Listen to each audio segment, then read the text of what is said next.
Pero queremos seguir profundizando sobre esta tragedia que golpea otra vez a la región de Valparaíso, que ya enfrentó un mega incendio en esa ciudad, en Valparaíso. Ahora es Viña del Mar, donde cerca de, como veíamos, 280 casas fueron destruidas por las llamas, dejando incluso 2 víctimas fatales. ¿Cómo evitar que este tipo de siniestros se registre cada cierto tiempo en la zona?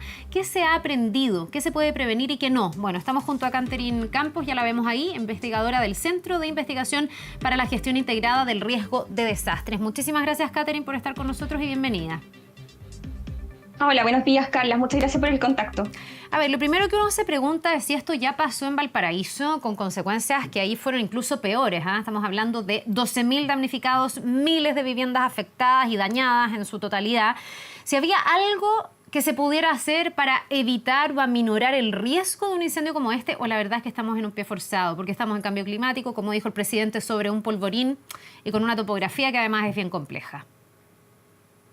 Mira, la verdad es que efectivamente hay condiciones del entorno, hay condiciones geográficas que agravan la situación en el caso de la región de Valparaíso. Ahora bien, dicho esto, el problema acá de fondo es que tenemos un grupo importante de población viviendo en condiciones inseguras e inadecuadas. Y acá hay que trabajar sobre esas condiciones de habitabilidad para efectivamente reducir el riesgo de desastre. Y son esenciales.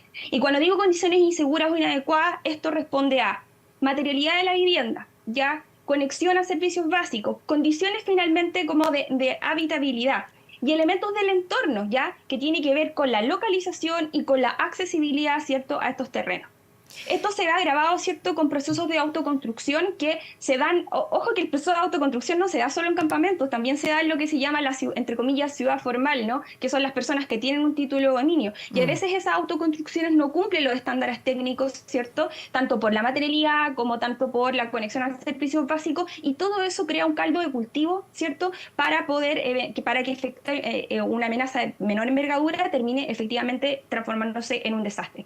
Ahora bien, todos estos elementos parecen ser a veces muy capilares, ¿no?, muy microsociales. Y la verdad es que efectivamente, desde la mirada del Estado central, que tiene que tomar acciones y definiciones, ¿cierto?, a nivel nacional, puede parecer una tarea muy difícil, ¿cierto?, entrar en estos detalles como pequeños. Pero por eso es clave trabajar con y desde el nivel territorial local, ¿ya? Y ahí me refiero a las autoridades locales y también a las organizaciones sociales, para lograr identificar cuáles son los riesgos que son más relevantes para las familias que habitan ciertos territorios y también para detectar de forma preventiva elementos que pueden estar creando un caldo de cultivo para, por ejemplo, desatar finalmente un evento de mayor envergadura.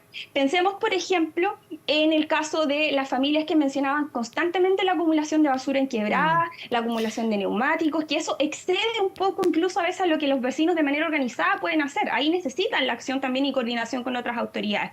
Esos elementos, por ejemplo, se pueden coordinar con las autoridades locales si se va trabajando con tiempo. Si con tiempo se van identificando estos posibles elementos, ¿cierto?, que podrían colaborar con que, por ejemplo, la activación de un incendio forestal termine efectivamente afectando un grupo de familias importantes. Y en ese sentido, debo decir que es muy importante que se pongan en funcionamiento elementos que ya están instaurados en el nuevo Sistema Nacional de Prevención y Respuesta a Desastres, la Ley 21.364 que establece el SINAPRED. Ahí hay una instancia muy relevante que es la instancia del comité comunal, ya, que debería también funcionar de manera preventiva, no solamente de manera, ¿cierto?, reactiva, que es cuando ocurre algo. Y en esas instancias preventivas se pueden también convocar organizaciones sociales, se pueden trabajar, ¿cierto?, con las comunidades que habitan los territorios para justamente trabajar en estos elementos que mencionaba antes, que es identificar cómo están viviendo las familias en esos territorios y cuáles son estos elementos que están en el entorno, como por ejemplo la acumulación de basura, que son preocupantes para las personas que habitan ahí y sobre las cuales sí se puede actuar antes, ¿ya? Sí. Esos son elementos que sí, perdón. Pareciera ser que aquí la prevención es uno de los ámbitos donde se ha avanzado un poco menos, por lo que leía, sobre todo de expertos en la zona, que dicen que estos incendios, bueno, no solo en Valparaíso, Valparaíso, o sea, Chile tiene un historial, pero para tomar en cuenta la misma región, sí han desarrollado como el músculo de lo que significa atender la emergencia, el despliegue territorial, el que las autoridades locales vayan, hagan estas fichas de registro para poder saber quiénes son los damnificados, pero muchos apuntan a la prevención. En esa prevención, ¿quién tiene el rol fundamental? ¿Es el Estado a través del gobierno central? ¿Son los municipios? ¿Son las mismas personas que tienen que hacer esos trabajos? ¿Qué rol le cabe a los privados, por ejemplo, pensando también en que a lo mejor un vecino quiere mantener limpio, quiere hacer cortafuegos, quiere desmalezar, pero o no tiene los recursos o no sabe cómo hacerlo?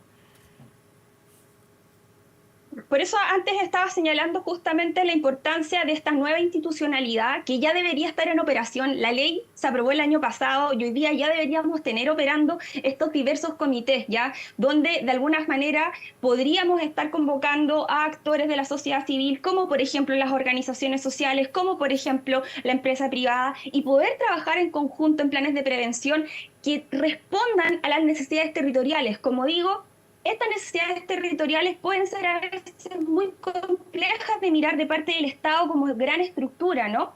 Pero cuando trabajamos desde el gobierno local, desde las distintas entidades del gobierno local, hoy día pensemos que tenemos la gobernación regional, tenemos los municipios, tenemos estructuras de gobierno local que podemos activar de mejor forma para poder trabajar en pos de una prevención, ¿cierto?, de este tipo de eventos.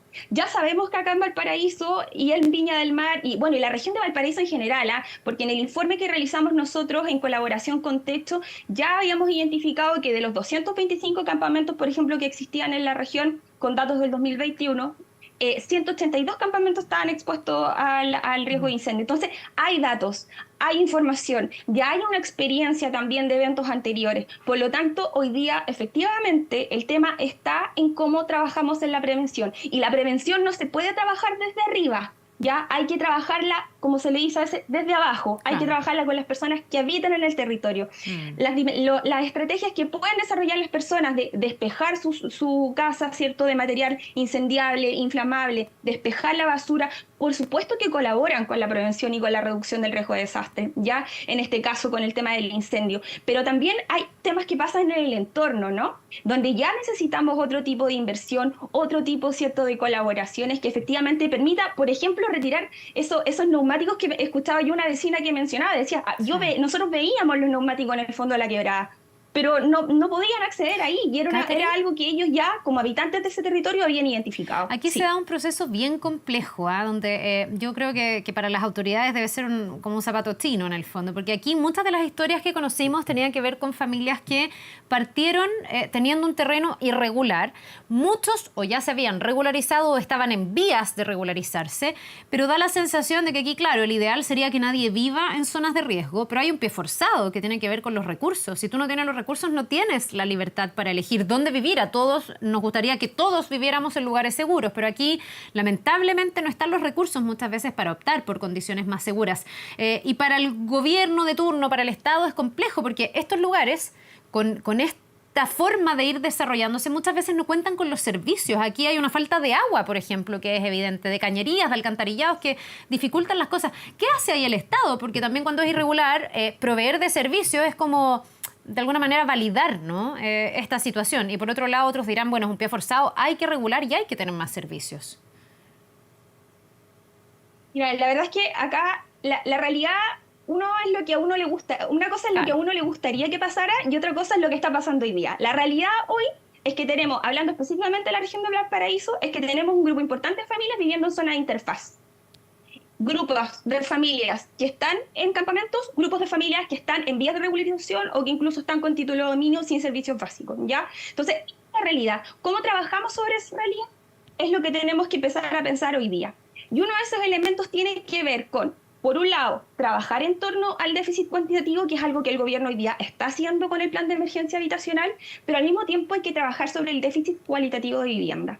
Y el déficit cualitativo de vivienda justamente tiene que ver con estos elementos que mencionabas tú, que es el acceso a servicios básicos, ¿cierto? Cómo accedemos a los servicios básicos, cómo de alguna manera regularizamos el acceso al agua, el acceso a la luz, aunque, insisto, y esto lo he dicho ya varias veces, aunque sean medidas provisorias, ¿ya? Porque lo provisorio incluso puede ayudar a salvar vidas en 5 años, Totalmente. en 4 años. Entonces hay que pensar, hay que de alguna manera flexibilizar y pensar en instrumentos que nos permitan prevenir el riesgo, ¿cierto? Aunque sea de manera provisoria, y en el camino ir trabajando con esas comunidades para analizar todos los antecedentes pertinentes por las autoridades competentes, si efectivamente se puede seguir habitando ahí o si hay que dejar un mayor margen de distancia y hay que invertir en obras de mitigación de mayor envergadura. Acá hay un trabajo que hay que hacer de manera bastante concienzuda con las familias que hoy día están afectadas, pero también hay que trabajar con las personas que ya sabemos que están viviendo en zonas similares. O sea,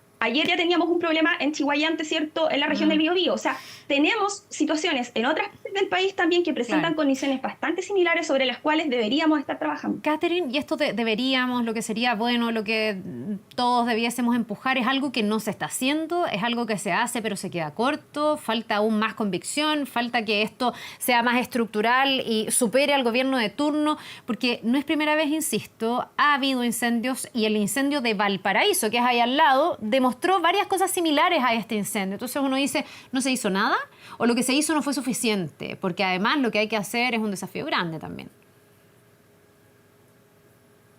Acá es importante que con el tema de los desastres en general, no solamente con los incendios, que nuestra memoria no sea corta. Es necesario sacar aprendizajes que nos permitan mejorar, ¿cierto?, la forma en que atendemos esas problemáticas en el futuro.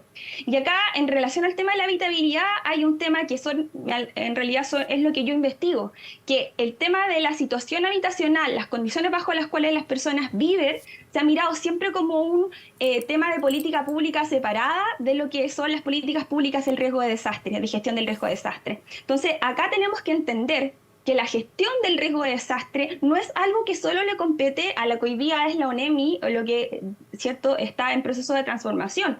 La gestión del riesgo de desastre tiene que ver con mejorar las condiciones sociomateriales de vida de las personas, por lo tanto tiene que ver con un montón de otras áreas de política pública. Entonces, en la medida que mejoremos bajo las condiciones bajo las cuales las personas viven y mejoremos otras problemáticas sociales que también tienen que ver con el trabajo a los cuales acceden las personas, que no les permiten arrendar o comprar vivienda en el mercado formal. Entonces, acá hay un problema estructural histórico que tenemos que abordar de manera compleja e integral para efectivamente reducir el riesgo de desastre futuro, tanto en el caso de los incendios como también en el caso de otras amenazas. ¿Ya? Una cosa que ha costado bastante, diría yo, en Chile es transversalizar el tema de la gestión del riesgo, que tiene que dialogar con distintos ámbitos de política pública. Y creo que el trabajo interministerial es esencial, no solo en emergencia, sino también en contextos de prevención.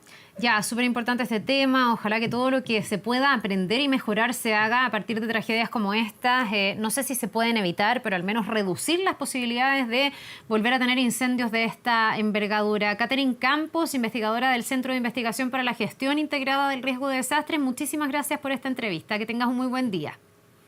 Muchas gracias, Carla. Y desde SIGIEN estamos siempre dispuestos a seguir conversando sobre este tema porque es parte de nuestra misión aportar con evidencia científica a mejorar las políticas de gestión y reducción del riesgo en Chile. Bien, y ojalá que lo hablemos siempre, no solo en la coyuntura, por lo menos aquí en Canal 24 Horas siempre hacemos también ese esfuerzo, ¿no?, de estar tocando estos temas de manera permanente. Muchísimas gracias, que te vaya muy bien. Muchas gracias. Nos vemos. Igualmente. Hasta luego.